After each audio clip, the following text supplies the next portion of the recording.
Hi friends, ಎಲ್ಲರೂ ನಮಸ್ಕಾರ. ನಾನು ನಿಮ್ಮ ಪವನ್ ಕನ್ನಡಿಗ. ಫ್ರೆಂಡ್ಸ್, ಏನಪ್ಪ ಅಂತಂದರೆ ಇವತ್ತು ನಾವು ನಮ್ಮ ಹುಡುಗರೆಲ್ಲ ಸೇರ್ಕೊಂಡು ಇವತ್ತು ಮಾದೇಶ್ವರನ ಬೆಟ್ಟಕ್ಕೆ ಹೋಗ್ತಿದ್ದೀವಿ. ಫ್ರೆಂಡ್ಸ್, ವೀಡಿಯೋನ ಕಂಟಿನ್ಯೂ ಮಾಡ್ತಾಯಿರ್ತೀನಿ, ಯಾರೂ ತಪ್ಪದೆ ಸ್ಕಿಪ್ ಮಾಡ್ದೇ ಪೂರ್ತಿ ವೀಡಿಯೋ ನೋಡಿ.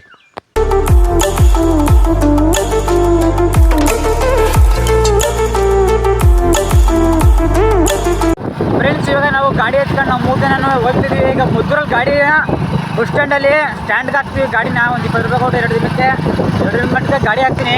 ನೋಡಿ, ನಮ್ಮ ಗಾಡಿ ಸ್ಪೆಂಡರ್ ಗಾಡಿ ತಗೊಂಡು ಈಗ ಅಲ್ಲಿ ಹೊರಗರಳ್ಳಿ ರೋಡಲ್ಲಿ ಹೋಗ್ತಿದ್ದೀನಿ. ಈಗ ಹೋಗ್ಬೇಕಾದ್ರೆ ನಾನು ನಮ್ಮ ಬೈಕ್ ಹೆಂಗಾಲೆ ಕಿತ್ತಿರಂಗಿಲ್ಲ ಕಣ್ರಪ್ಪ, ಹೆಂಗಿಲ್ಲ ಆಡ್ಬೇಡಿ ನೀವು.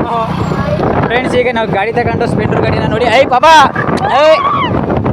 ಫ್ರೆಂಡ್ಸ್, ಇವಾಗ ಗಾಡಿ ತಗೊಂಡು ಅಲ್ಲಿ ಎಲ್ಲಾರ ಫ್ರೆಂಡ್ಸ್ ನಾವೇನೋ ಗಾಡಿ ತಗೊಂಡು ಹೋಮ್ ಅಂತ ಅಡ್ಡಕ್ಕೆ ಬಂದರೆ ನಮ್ಮ ಅಡ್ಡಕ್ಕೆ ಬಂದುಬಿಟ್ಟು ಟ್ರೈನ್ ಅಡ್ಡ ಆಗ್ತದೆ. ಯಪ್ಪ, ನನಗಂತೂ ತಲೆಕೆಟಾಗಿ ಅರ್ಧ ಗಂಟೆ 1 ಅವರಿಂದ ಕೈಸಿ ಇವಾಗ ಬಂತು ಟ್ರೈನು. ಯಪ್ಪ ಕಾಯಿಸಿ ಕೊನೆಗೂ ನಾವು ಗಾಡಿ ತಂದು ಮದ್ದೂರು ಬಸ್ ಸ್ಟ್ಯಾಂಡಲ್ಲಿ, ಆ ಕಡೆ ಬಸ್ ಸ್ಟ್ಯಾಂಡು, ಈ ಕಡೆ ಪಕ್ಕದಲ್ಲಿ ಗಾಡಿ ದ್ವಿಚಕ್ರ ವಾಹನ ನಿಲ್ಗಡೆ ಅಂತ ಐತೆ. ನಮ್ಮ ಗಾಡಿ ತೆಗ್ದು ಇಲ್ಲಿ ಹಾಕಿದ್ದೀನಿ. ಬನ್ನಿ, ಈಗ ದುಡ್ಡು ಕಟ್ಬಿಟ್ಟು ಬಿಲ್ ಇಸ್ಕೊತೀನಿ. ಫ್ರೆಂಡ್ಸ್, ನಾವು ಗಾಡಿ ನಿಲ್ಸ್ಬಿಟ್ಟು ಬಿಲ್ಲಿ ಇಸ್ಕೊಂಡು ನಾವು ಬಂದಿದ್ದೆ ತಿರ್ಗಾ ಮದ್ದೂರು ಬಸ್ ಸ್ಟ್ಯಾಂಡ್ ಬಂದು ಬಸ್ ಹತ್ತು ನೋಡ್ರೆ ಬಸ್ ತುಂಬ ಬರೀ ಹೆಂಗಸ್ರೇ ಅವರೇ, ಗಂಡಸ್ರು ನೋಡ್ರೆ ಕಮ್ಮಿ ಜನ ಅವ್ರು. ನನಗಂತೂ ತಲೆಕೆಡಾಯ್ತು. ಫ್ರೆಂಡ್ಸ್, ಇವಾಗ ಕೊನೆಗೂ ಈಗಾಗಲೇ ಮಾದೇಶ್ವರ ಬೆಟ್ಟಕ್ಕೆ ಬಂದಿದ್ದೀವಿ. ನೋಡಿ, ಇಲ್ಲಿ ನೋಡಿ ಗೈಸ್, ಏನಪ್ಪ ಅಂತಂದರೆ ಜನ ಅಷ್ಟೇನು ರಸ್ ಇಲ್ಲ. ಈಗ ರಸ್ಸು ಅಂತಂದರೆ ಜಾತ್ರೆ ಟೈಮಲ್ಲಿ ರಸ್, ಇವಾಗ ಏನು ರಸ್ ಇಲ್ಲ. ಬರೋರು ಅಂತಾರಲ್ಲ, ಆದಷ್ಟು ಬೇಗ ಬಂದು ದರ್ಶನ ಮಾಡ್ಕೊಳ್ಳಿ, ದೇವ್ರ ದರ್ಶನ ಮಾಡ್ಕೊಂಡು ದೇವ್ರ ದರ್ಶನ ಮಾಡಿ. ಫ್ರೆಂಡ್ಸ್, ನಾವು ಮಾದೇಶ್ವರ ಬೆಟ್ಟಕ್ಕೆ ಬಂದಿದ್ದಕ್ಕೆ ಫಸ್ಟ್ ಬಂದಿದ್ದು ನಾವು ಊಟ ತಾಲೂಕು ಬಂದರೆ ಊಟ ತಾಲೂಕು ತುಂಬ ಬರೀ ಜನ ಓಡಾಡ್ತಿರೋ ಜನನೇ ಇರಲಿಲ್ಲ. ಆದರೂ ಆಯ್ತು ನಾವು ಊಟಕ್ಕೆ ಬಂದು ಫ್ರೆಂಡ್ಸ್ ಸರಿ ಆಯಿತು ಅಂದ್ಬಿಟ್ಟು ಊಟ ಎಲ್ಲ ಮಾಡ್ಕೊಂಡು ನಾವು ಬಂದಿದ್ದೀವಿ. ತಿರ್ಗಾ ದೇವಸ್ಥಾನ ಮುಂಭಾಗಕ್ಕೆ ಬಂದು ದೇವಸ್ಥಾನ ಮುಂಭಾಗದಲ್ಲಿ ರಾಜಗೋಪುರಕ್ಕೆ ಒಳ್ಳೆ ಲೈಟಿಂಗ್ಸ್ ಅಲಂಕಾರ ಮಾಡಿದ್ರು. ಅದನ್ನೆಲ್ಲ ನಾವು ನೋಡ್ಕೊಂಡು ತಿರ್ಗಾ ನಾವು ಮನೆ ಹಾಕೈತೆ. ಏನು ಗೊತ್ತಾ ನಾವು ಟಾರ್ಪಲ್ ಎಷ್ಟು ಸಿಂಗಲ್ 100 ರೂಪಾಯಾ ತಗೊಂಬ್ಲಾ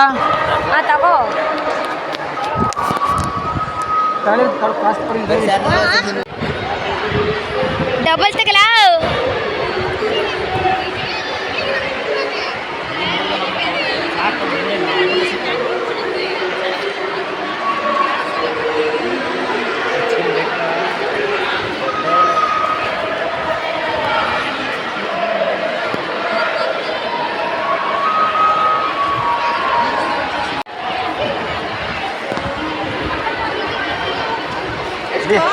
₹100 ಅಂಟು ರೈಸ್. ಇವಾಗ 3 ಜನಕ್ಕೆ 100 ರೂಪಾಯಿ ಕೊಟ್ಟು ತಗೊಂಡು ಚಾಪಿ ತಗೊಳ್ಬೋದಾಯ್ತು.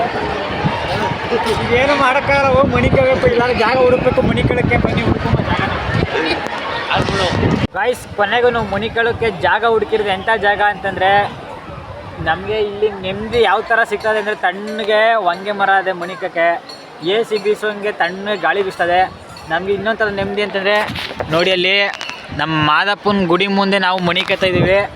ಪೂರ್ತಿ ನೆಮ್ಮದಿಯಾಗಿ ಮಣಿಕತ್ತಿದ್ದೀವಿ ನಾವು ನಮ್ಮ ಹುಡುಗರೆಲ್ಲ.